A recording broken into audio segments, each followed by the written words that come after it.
Dismissive avoidants do chase, but how? Have you ever wondered why avoidant people seem so cold, so detached, yet somehow you still feel their presence? You swear they've moved on, but then something subtle happens. A random message, a like on your post, a familiar song they share on their story. It's confusing, right? Because avoidants aren't the type to openly chase. They don't confess. They don't pursue in the traditional way. But make no mistake, avoidants do chase. They just do it differently.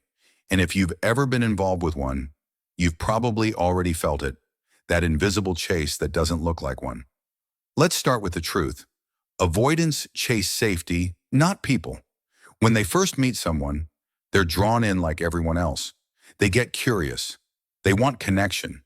But the moment it starts to feel too real, the moment vulnerability enters the room, they instinctively pull back. To them, closeness equals risk. Yet the paradox is, the more they pull away, the more they think about you.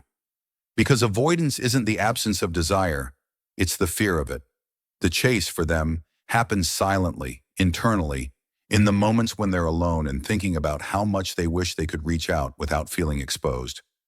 Here's what most people miss. When an avoidant cares, their chase begins after they retreat. It's not the grand gestures you'd expect. It's the quiet reappearances, the small checks to see if you've moved on. They might text you casually after weeks of silence, not because they've suddenly become open, but because they're testing emotional distance. They're trying to see, do I still have access to you?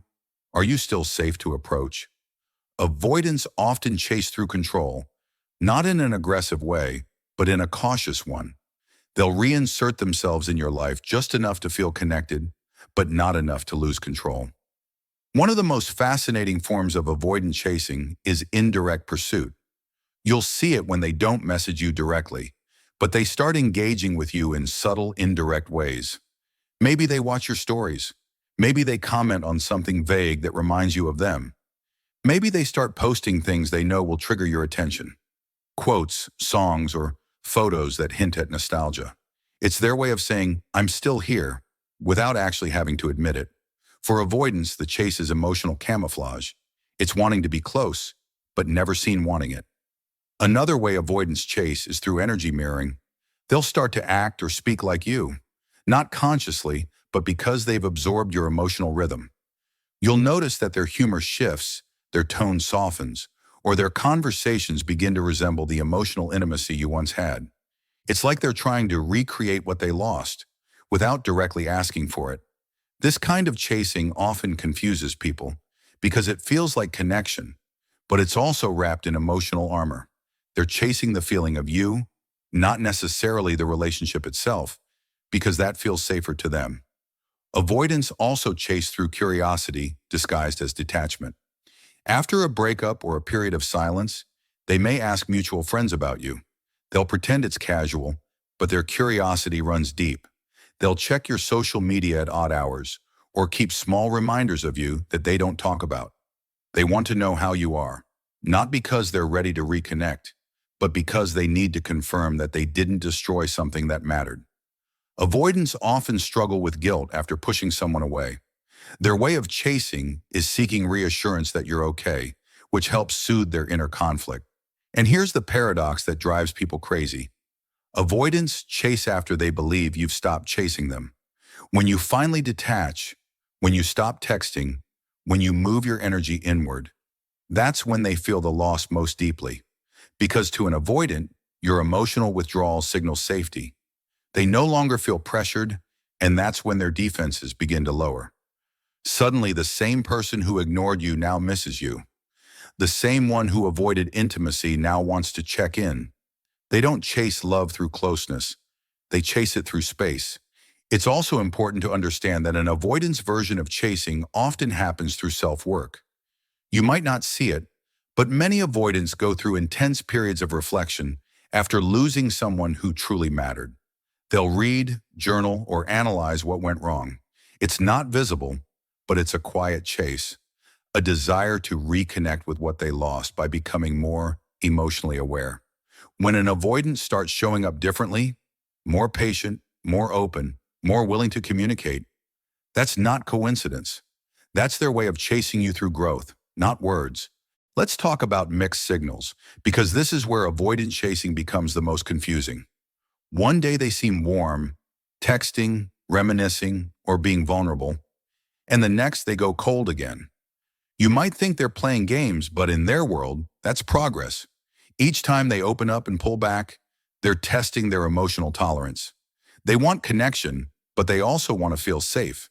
The hot and cold pattern is how they regulate their fear of engulfment and rejection. It's not ideal, and it can be painful for the other person.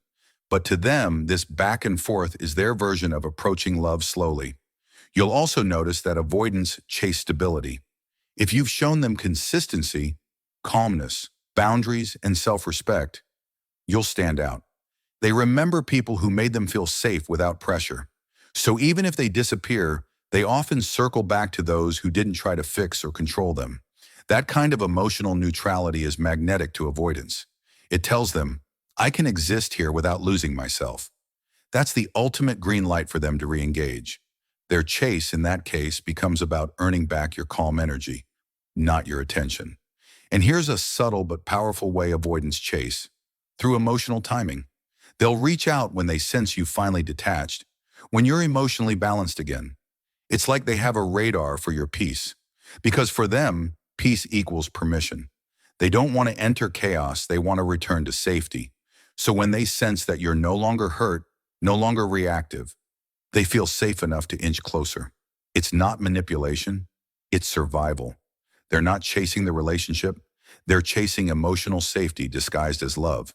So how can you tell if an avoidant is truly chasing you and not just managing guilt or loneliness? Watch for consistency over time. The real chase begins when they start showing up, not out of fear, but because they genuinely want to connect. They'll take small emotional risks, sharing feelings, making plans, following through. It'll still be cautious, but it will feel sincere. Avoidants don't chase with fireworks. They chase with quiet persistence. They won't beg, but they'll stay. They won't confess dramatically, but they'll begin to meet you where you are, inch by inch. And maybe that's the most misunderstood part. Avoidants do chase, but their chase is never loud, never obvious, never dramatic. It's written between the silences, hidden in the subtle actions that whisper, I care, when their words can't. They don't run after love in the open. They circle it in secret. They chase by watching you grow, by remembering you quietly, by showing up when you least expect it. And if you're patient enough to recognize those small steps, you'll see that avoidance isn't absence. It's a different language of longing. So the next time you think they don't care because they're silent, remember, silence doesn't always mean indifference. Sometimes it means fear, sometimes it means reflection, and sometimes it's the beginning of the only chase they know how to make: slow, invisible, and quietly sincere. Because for avoidance, love isn't about chasing to possess. It's about chasing to feel safe enough to stay.